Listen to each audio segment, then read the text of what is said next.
obviously worked for the NHS for 9 years. Currently public health commissioner in the NHS and in England. And also 3 books. I haven't written any book, by the way. I barely read any, but yeah, all the 3 books, executive coach and speaker as well. So without further ado, what I'd like to introduce Michael Tabirade. Tabirade. No, I'm not. I'm Ghanaian. Yeah, so Tabirade. Yeah. So,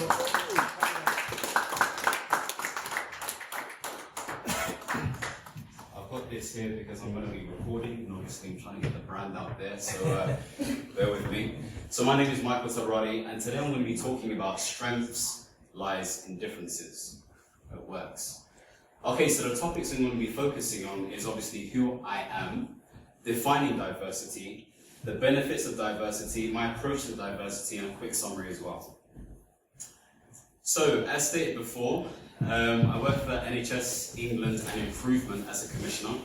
So essentially what a commissioner does is... Let me make sure this is recording. Essentially, a commissioner is somebody who provides money to different services in order to establish a specific health need within the population. And then what I do is performance manage those people in order for them to make sure they deliver certain ambitions. Now, I've been working in the NHS for 9 years in various different roles, such as change management, project management, commissioning, obviously, and contract development as well. But in addition to that, I've been doing a lot of coaching and mentoring. So I'm registered as a coach and mentor within the NHS as well.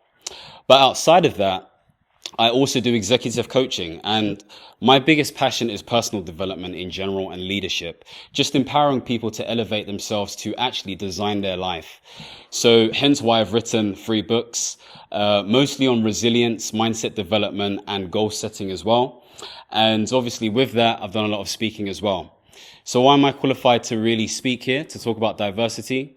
Well, it really comes down to my experience in the coaching and the facilitation, because I've been able to assess different behaviors that have been developed, not only within the BAME community, but also within the dominant white community as well.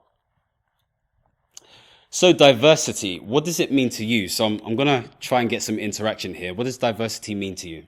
I'm going to wait for people to answer. Any volunteers? Go ahead. Okay, I like that. Perfect. Perfect. Anyone else? I think it's just a different point of view. It's a group of different points of view. You always end up with a better result when you have asked a group that's not homogenous. I like that answer. Very, very, very succinct as well. Well, if we look at the definition of diversity in the very basic sense, it means a range of different things. And obviously, in this instance, it's a range of different people. So it doesn't necessarily talk about the benefits or the challenges of what diversity is. It just highlights difference, okay? So if we look at what Malcolm Forbes has said here, he said, diversity is the art of thinking independently together. So thinking about that independently would insinuate there's a sense of uniqueness, or at least you're acknowledging the differences of others, but working together towards a common goal. So that's what we're thinking about in this sense when it comes to diversity. Now, here are sort of like different benefits towards diversity that I've researched online. So number 1, productivity. So there was a study that was done in the States that basically found that the economic value of each person increased when people from culturally diverse backgrounds came into that specific state. And the reason why the economic value increased was because there was an increase in productivity based on the skills they obviously used and endorsed in those different places within those states. In addition, there was another study that stated that there was an increase in creativity when people who went abroad, not only to just go and travel, but to live there, actually had different perspectives when it came to seller and buyer negotiations. And that really is based on the fact that obviously they had different experiences and different perspectives that enabled them to actually, think more creatively. I'm not sure about the measure of how they measured the quality of creativity, but obviously you'd have to go back to that study to actually understand that. Point 3, improved employee engagement. Sometimes we may go to a tropical country or we may be infatuated by a certain person because they look different. And based on the fact that we look different or sound different or maybe give off a different vibe, creates or invites us to want to engage with that person, just to understand what their worldview is. So you could argue diversity increases engagement in that sense. Again, it doesn't talk about the quality of engagement, but it does talk about an increase in engagement as well. There's also point 4, wider range of skills.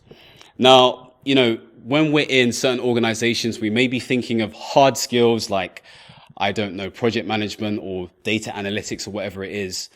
But for me, as Alfie stated before, there's a certain level of resilience that may have been adopted at a certain level within a household that has created certain skills that you have adopted now. So it could be better communication or good problem solving skills or resilience, as stated before. So there's a wider range and wider scope of softer skills that could be endorsed when you're in a more diverse environment.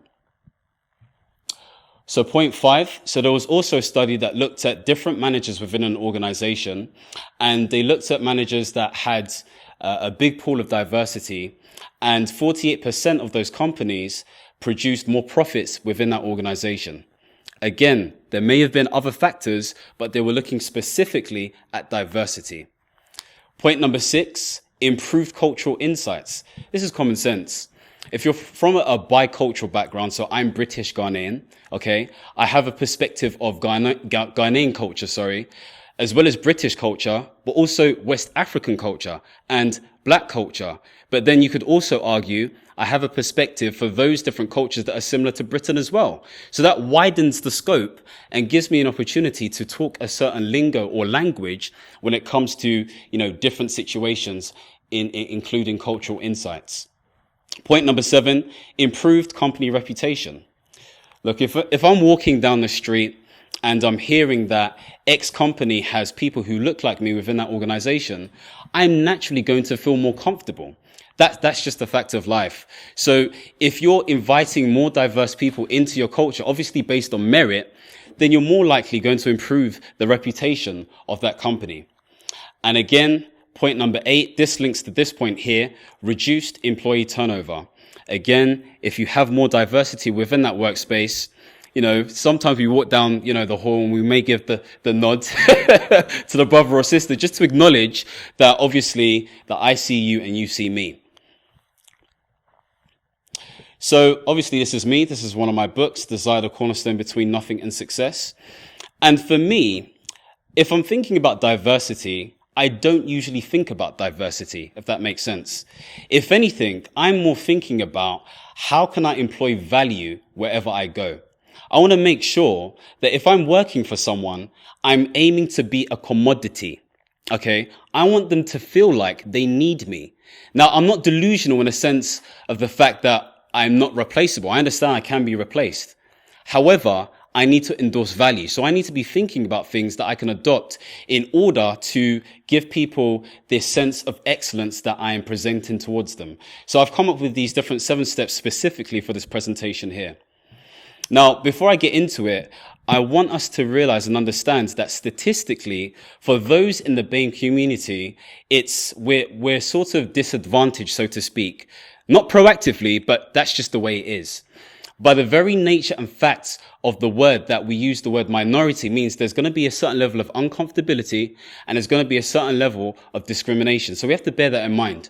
When it comes to, again, the BAME community within London, at least, there are things against us like mortality, wealth, health, and other socioeconomic qualities that, again, make up a country as well. But I'm going to step into these 7 different steps. So the first thing is excellence, okay? So again, it comes back to focusing on being valuable as an individual. Because if you can't be valuable as an individual, then people can get rid of you like pretty easily. And how do you become valuable as an individual? It comes down to managing your mindset. It comes down to doing the reading and the practice and the skills that make you a valuable person. It comes down to mentorship and coaching so you can train yourself to discipline yourself to be an excellent person so you can't be ignored. Step number 2, understanding. So for me, this really means understanding the system and understanding the bigger picture. You may understand what you're doing within your teams and your departments, but what does it actually mean for the actual bigger organization? Where do you fit in the whole sort of chessboard? So understanding the policies, the systems, the procedures, the cultural language, again, makes you an excellent person. Step number 3, likability. Now, this comes down to a few different factors, but if you're a likable person, people are more likely going to want to work with you. And likability comes down to many, many different things. It could be a smile. It could be getting a trim and, dressing trim and all these different things. But apart from those egotistical stuff, it also comes down to how you communicate as an individual. Do you have active listening skills? And do you use powerful and effective questions when it comes to speaking with different people? So likability comes down to different leadership aspects, but making sure that you can communicate people in the right way. Now, sometimes when you're a likable person, there will be a number of people who don't like you, but they don't have anything bad to say about you. And that's the point I'm trying to make here. Step number 4, awareness. Now, really, this comes down to understanding how you're perceived and received as an individual. So really and truly, you should be observing other people and seeing what triggers sort of like enact a certain response or behavior from that individual. So if I act a certain way and person B responds a certain way, that should tell me how that person perceives me. And then I can act according to those different behaviors. So be really clear about how you're perceived. This comes down to emotional intelligence and social intelligence as well. Step number 5, integrity. In a nutshell, all this really means is doing what you said you were going to do long after the feeling has gone. Or in other words, doing what you said you were going to do, even if nobody's there looking. Okay. So stick to your word. I call this honest impact, and making sure that you're true to yourself and true to other people as well. Step number 6, change. So again, I was talking to a person at the back and I was like to him, what does diversity mean? And he started off by saying it was a buzzword. And I agree with him to a degree. It is a buzzword. But we can't just basically talk about diversity. What are we going to actually do about it? There were 2 sort of like different approaches, at least when it comes to diversity. There's self and human value, focusing on what you need to do as an individual. But as a society, as a collaborative, as a group, what can we do together to insinuate or create change? Does it mean that we have to, set up some sort of organizational development teams or groups in order to actively, create change with the right sort of sponsorship? Does it mean that we have the right mentors and coaches to enact the right sort of change? Does it mean that, we influence policy in the right way to actually make things change? So, and what change are we trying to change? What does that actually look like? So we need to think carefully about what we're actually trying to do.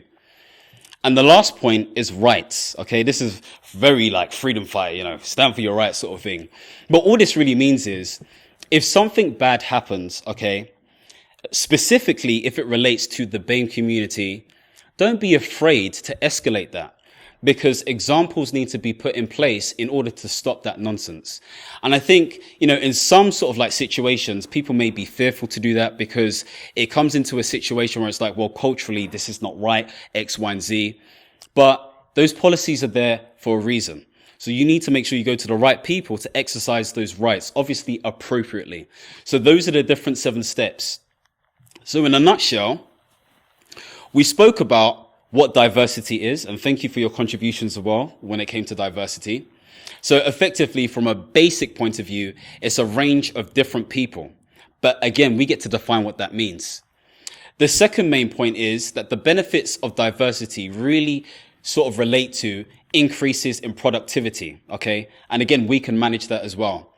And the last sort of point that I want to focus on is that in order for us to make the right sort of change when it comes to diversity as individuals and as a group is focusing on personal excellence. And that's my presentation. You can obviously check me out on my website here.